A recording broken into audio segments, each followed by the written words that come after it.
The 1950s, 60s, and 70s could be considered the most progressive decades in the history of our country for African Americans.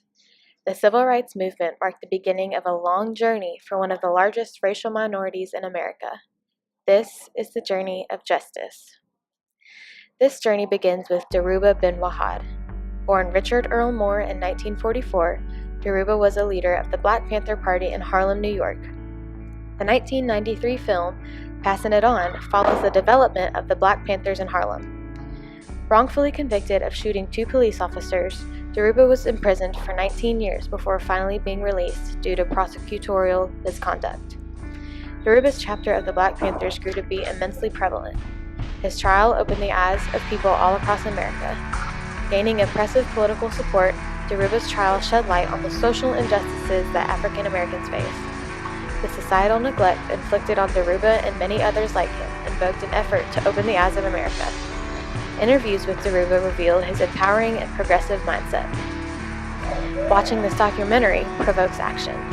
Whether it be participating in marches or just listening to speeches, societal norms needed revising, and he did what he could to create justice, raise awareness, and invoke change for his people. A Time to Kill is a book written by John Grisham set in small-town Mississippi in the 1980s. This book follows the trial of a black man who shot and killed 2 white men that raped and beat his daughter. Many different perspectives are expressed throughout this book, but the only one that mattered was the one that determined the defendant's verdict. The interactions between white and black people become complicated as tensions rise with the trial. All in all, this book brings to light the social injustices African Americans face, grabbing our attention to acknowledge the issue. A podcast through NPR describes a renewed focus for the Black Lives Matter movement. An interview with a co-founder of the movement explained that over the years, their goal is to once again get America to acknowledge the inequality of African Americans. Originating with police brutality, the movement grew and got America's attention.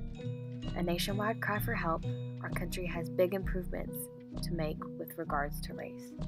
Okay, here we have Justin Stewart, who is a 2013 graduate of Shelby County and graduated from U of L in 2017, and he is here to speak with us about his knowledge and information on the Black Lives Matter movement. Okay, so yes, 2017 graduate from the University of Louisville. During my stint at U of L, I was the women's soccer manager there, and then I was a Cardinal host and a resident assistant, which allowed me to gain a broad, diverse knowledge of different ethnicities, different people coming from different backgrounds, and it made me be more open-minded and have to be able to listen and understand different people's perspectives on certain issues, and especially regarding Black Lives Matter and civil rights stuff and just everything else that's going on in our world today, being exposed to different thoughts about these issues. So how has the Black Lives Matter movement impacted you personally? It's impacted me personally in a lot of ways. Being a black male in America, in not looking that way, it's made me have to defend myself a lot more when I do speak out about the issue, and I have people who attack me for speaking the way that I feel because I don't look it. But also its impact on the way I've been able to help other people see the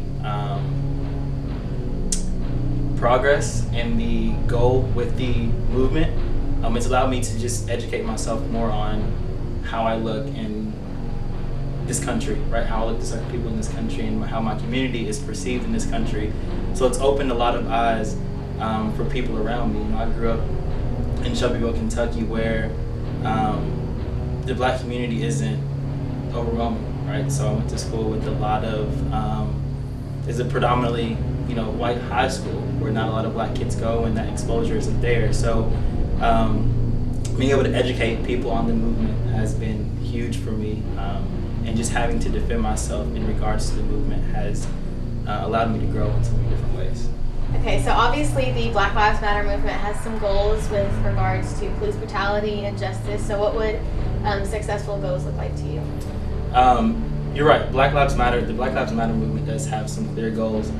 in mind for it. To me personally, I think it's a matter of accountability and awareness for the world to see, and especially our country, to acknowledge the fact that injustices are being done and people aren't being held accountable for them. That people, especially in the black community, aren't being treated fairly.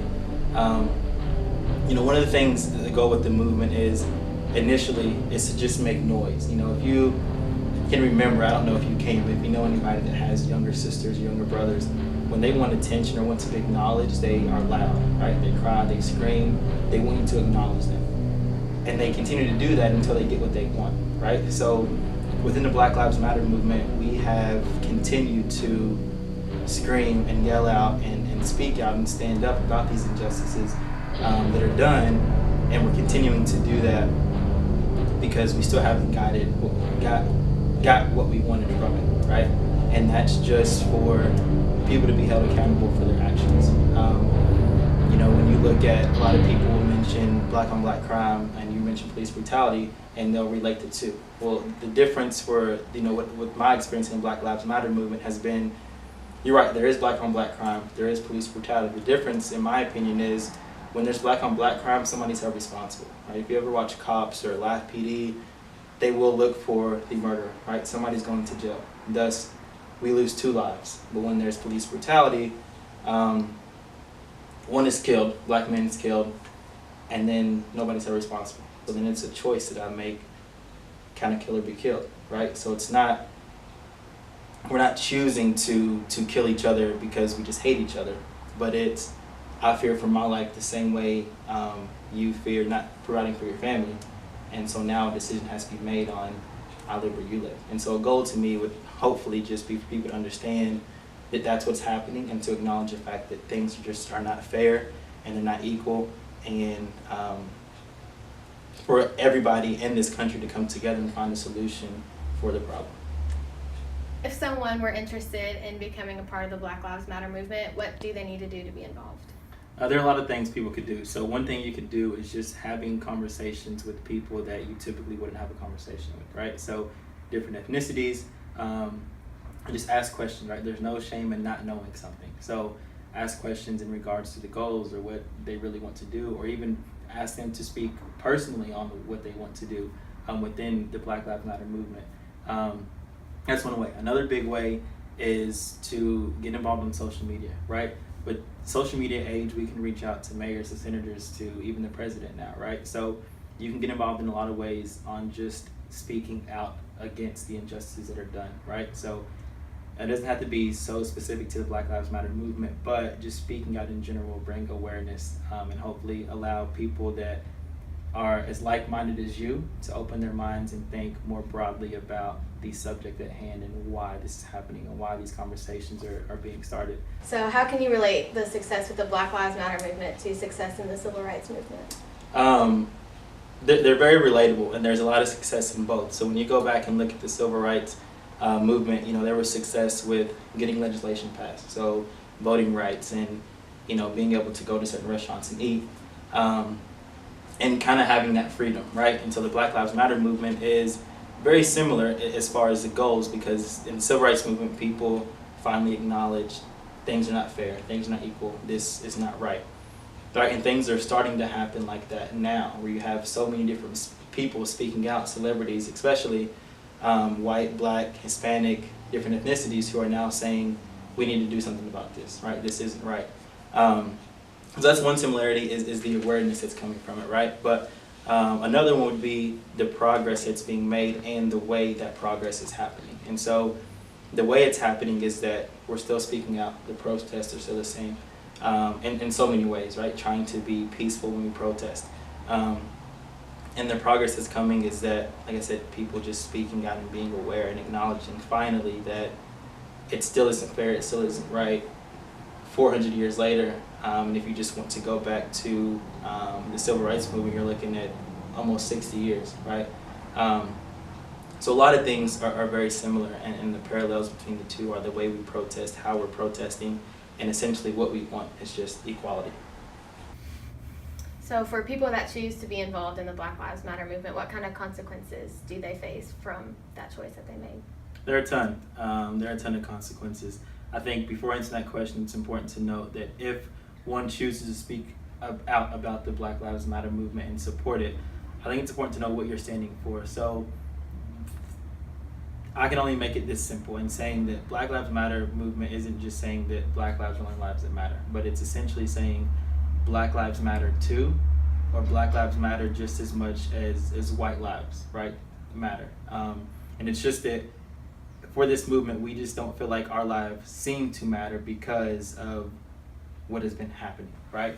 So some of the backlash is going to be, you know, if you speak out on social media, I mean, you're going to get a lot of backlash from your family, from friends, just talking about how this movement is so violent, how it's so negative, and how so just be prepared for that, but know what you're standing for and what you're speaking on behalf of.